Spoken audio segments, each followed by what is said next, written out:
Hello दोस्तों, मेरा नाम लक्ष्य है और लॉ सेवा का यूट्यूब चैनल पे आपका स्वागत करता हूं। आज की इस वीडियो में जानेंगे कि अगर किसी ने आपके खिलाफ कुछ फॉल्स एफआईआर फाइल की है तो उस केस में आप क्या कर सकते हो।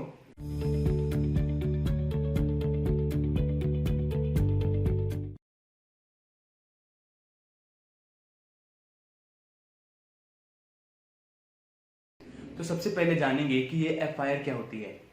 देखिए, एफआईआर यानी फर्स्ट इंफॉर्मेशन रिपोर्ट, जिसे किसी क्रिमिनल प्रोसीडिंग को स्टार्ट करने के लिए यूज किया जाता है अगर किसी ने कोई कॉग्निजेबल ऑफेंस किया हो। देखिए, इसका मतलब ये है कि एफआईआर को कॉग्निजेबल ऑफेंसेस में लॉन्च किया जाता है ताकि जो पुलिस है वो किसी को बिना वारंट के अरेस्ट कर सके। देखिए दोस्तों, जो ये एफआईआर है ये किसी को जस्टिस दिलाने का फर्स्ट स्टेप है, लेकिन कुछ लोग इसको मिसयूज कर रहे हैं, यानी कि किसी से रिवेंज लेने के लिए या फिर किसी के सोशल स्टेटस को खराब करने के लिए वो इसका मिसयूज कर रहे हैं। तो चलिए जानते हैं कि इन चीजों से बचने के लिए आप क्या कर सकते हैं। तो फर्स्ट रेमेडी है सेक्शन 482 ऑफ सीआरपीसी। देखिए, ये सेक्शन बात करता है हाई कोर्ट की इनहेरेंट पावर्स की, यानी कि अगर किसी ने आपके खिलाफ कुछ गलत एफआईआर फाइल की है या फिर अगर कोई आपको डिफेम करने की कोशिश कर रहा है तो उस केस में हाई कोर्ट उस एफआईआर को क्वॉश कर सकती है। देखिए, इसका मतलब ये है कि आप सेक्शन 482 के अंदर हाई कोर्ट में जा सकते हो और फिर उसके बाद इस एफआईआर को, इस गलत एफआईआर को क्वॉश करने की एप्लीकेशन लगा सकते हो और फिर अगर हाई कोर्ट को लगा तो फिर वो उस एफआईआर को क्वॉश कर देंगे। देखिए दोस्तों, जो इस सेक्शन 482 की जो एप्लीकेशन है वो डिफरेंट स्टेजेस में लगाई जाती है। चलिए उन स्टेजेस को जानते हैं। फर्स्ट स्टेज है जब चार्जशीट फाइल ना की गई हो। सेकंड, जब पुलिस ने चार्जशीट फाइल कर दी हो।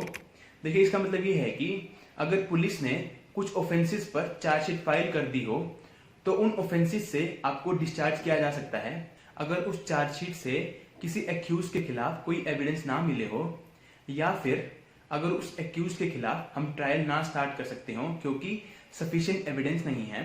और लास्ट में इंडियन एविडेंस एक्ट की वजह से जो एविडेंस ऑन रिकॉर्ड है वो इनएडमिसिबल है। और इस सेक्शन 482 के अंदर जो एप्लीकेशन फाइल होती है उसकी लास्ट स्टेज है जब ट्रायल स्टार्ट हो गई हो। तो चलिए बात करते हैं सेकंड रेमेडी की, यानी कि अगर किसी ने आपके खिलाफ कुछ गलत एफआईआर फाइल की हो तो फिर इसमें आप हाई कोर्ट में एक रिट पिटीशन फाइल कर सकते हो कॉन्स्टिट्यूशन के आर्टिकल 226 के अंडर। और इसमें कहा गया है कि अगर हाई कोर्ट को ये पता चला कि, और अगर हाई कोर्ट को ये लगा कि आपके खिलाफ कुछ गलत एफआईआर फाइल की गई है या फिर आपके खिलाफ इनजस्टिस हुआ है तो उस केस में फिर हाई कोर्ट उस एफआईआर को क्वॉश कर देंगे। और दोस्तों, अगर लास्ट रेमेडी की बात करूं तो जो विक्टिम है वो रॉन्गफुल प्रोसिक्यूशन और इसके साथ साथ डेफेमेशन का केस भी फाइल कर सकते हैं। तो चलिए इसकी पनिशमेंट की बात करते हैं। देखिए, सेक्शन 182 और 211 ऑफ आईपीसी बात करते हैं कि अगर किसी ने कुछ गलत एफआईआर फाइल की है तो उस केस में उन्हें गिल्टी माना जा सकता है। देखिए, सेक्शन 182 बात करता है कि अगर आपने नोइंगली किसी पुलिस ऑफिसर या फिर किसी पब्लिक सर्वेंट को कुछ गलत इंफॉर्मेशन दी है ताकि किसी को लॉस हो सके तो उस केस में आपको 6 महीने की इम्प्रिजनमेंट तक हो सकती है या फिर आपको फाइन दिया जा सकता है या फिर दोनों चीजें। और आईपीसी का सेक्शन 211 बात करता है कि अगर किसी को इंजरी कॉज करने के लिए आपने उनको फॉल्स क्रिमिनल प्रोसीडिंग में फंसाया है तो उस केस में आपको 2 साल की इम्प्रिजनमेंट तक दी जा सकती है।